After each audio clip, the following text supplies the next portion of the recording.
Well, first off, thank goodness the president is safe and that individual failed in their attempt to injure or kill President Trump. What we need to make sure we're doing is two things.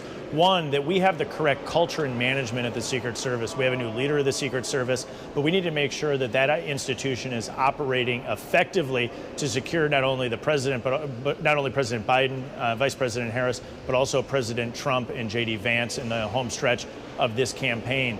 There's discussion of whether or not the Secret Service needs additional resources. I haven't really seen evidence that they need additional resources, but I do think there's plenty of evidence that we need to have a cultural change inside the Secret Service. I think all lawmakers are frustrated with the stonewalling that we're getting in our investigations to be able to make a determination as to what went wrong in Pennsylvania and to gain more information as to what just occurred in Florida.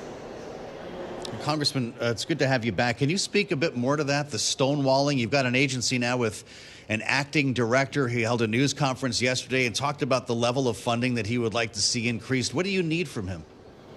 Well, there's multiple investigations occurring simultaneously, including a Senate investigation as well as a House investigation. My colleagues that are leading the House investigation continue to be stonewalled and getting critical information as to what played out in Pennsylvania. Understanding what went wrong will allow us to make sure that we know the Secret Service both has the resources they need, but also the management structure that's necessary to be put in place to keep all of our political leaders safe. Well, as we discuss resources, Congressman, of course, you and your colleagues are in a bit of a discussion about the brighter resources for the government on Capitol Hill right now. We are just, 2 weeks out from a potential shutdown if a continuing resolution cannot be passed. What is your understanding at the moment of what the plan is and whether your speaker actually has the votes? Well, ultimately, the Speaker came forward with a plan to combine both the SAVE Act to make sure that U.S. elections are for U.S. citizens, to combine that with a continuing resolution to extend that into the new year where we can come back and address the reckless spending in Washington. I think that's a very reasonable and appropriate play call. Now, in a narrowly divided Congress, as we have, any vote is difficult. I hope he brings that to the floor. I think it'll pass. It'll put the Senate on the clock to both secure the election and to make sure that we have government funding in place. That said, no one wins if the federal government shuts down, so I think it's imperative that we move forward quickly to make sure that we're securing the election, but also imperatively keeping our federal government funding open and operational. You know, it's interesting. We've had a number of critics of this idea, mainly Democrats, Congressmen, of putting the SAVE Act alongside this funding bill because they say that it is a solution in search of a problem. It's already illegal for non-citizens to register to vote. What do you tell them about why this is needed? Why go through this exercise? Well, this is about actually enforcing the law more than it is simply identifying that it is already illegal. It's already illegal for millions of individuals to cross into the United States illegally. So what we need to be doing is making sure that we're enforcing the law that's on the books. I think it's a reasonable and appropriate action at a period of time when countless individuals have come into the country illegally, that we're making sure that it's only U.S. citizens that are voting in U.S. elections. I think it's a straightforward, common sense election integrity provision that we should be able to attach to the CR and have it passed in the Senate and signed into law before this November election. Well, Congressman, another way people may be looking at it is this is setting the stage for questions around election integrity to be brought forward if Donald Trump actually loses in November. He was just posting on his Truth Social account earlier today, suggesting that when he wins, those people that cheated will be prosecuted to the fullest extent of the law. Are you concerned, Congressman, what this could potentially be setting the stage for? I think we actually have an opportunity to increase Americans' confidence in their elections by putting in place key election integrity provisions such as the SAVE Act. Any individual who would engage in illegal behavior should be held accountable for that action. I think that's appropriate to make clear.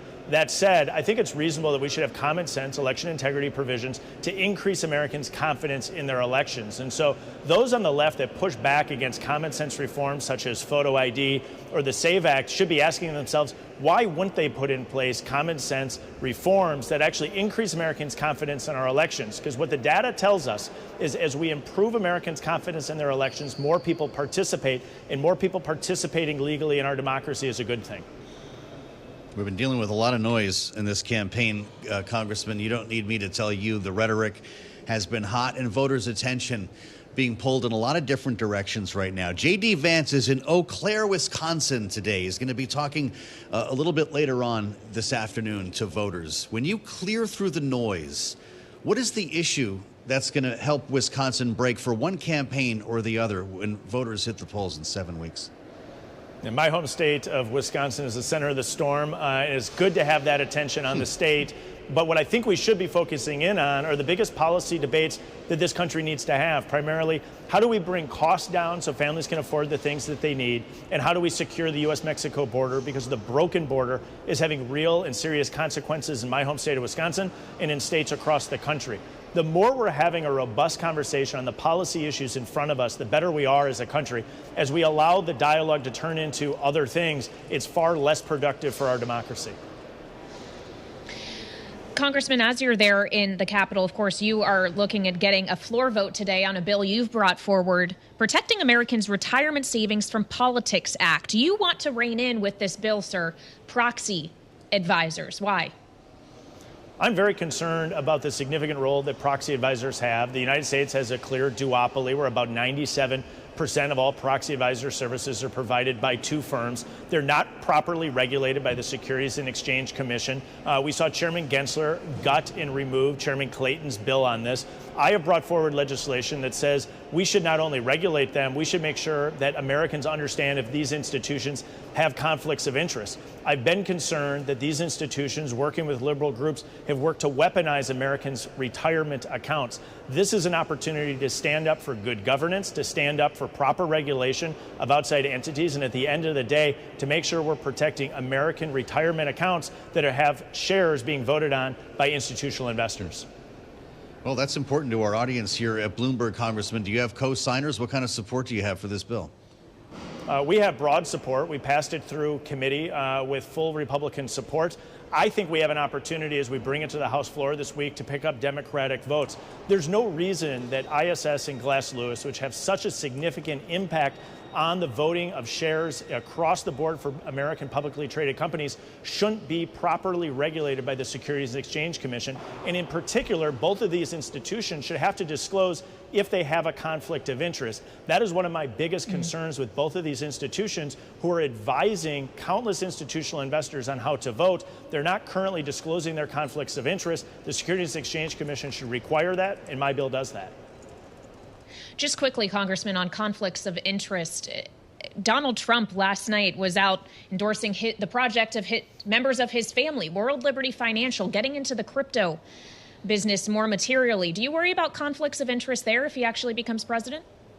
Well, he's a private citizen. He's allowed to engage in private business activities while he's a private citizen. Anybody that's in elected office follows the ethics rules of their given office, as I would in the House, as a senator would, or as a president would. What I'm focusing on in my legislation is, in particular, making sure that we're regulating appropriately American publicly traded companies, and we're not allowing individuals to have those conflicts of interest that aren't fully disclosed to the American people.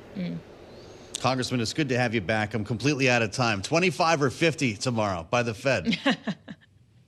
Follow the data, and they're led by the data, not by politics.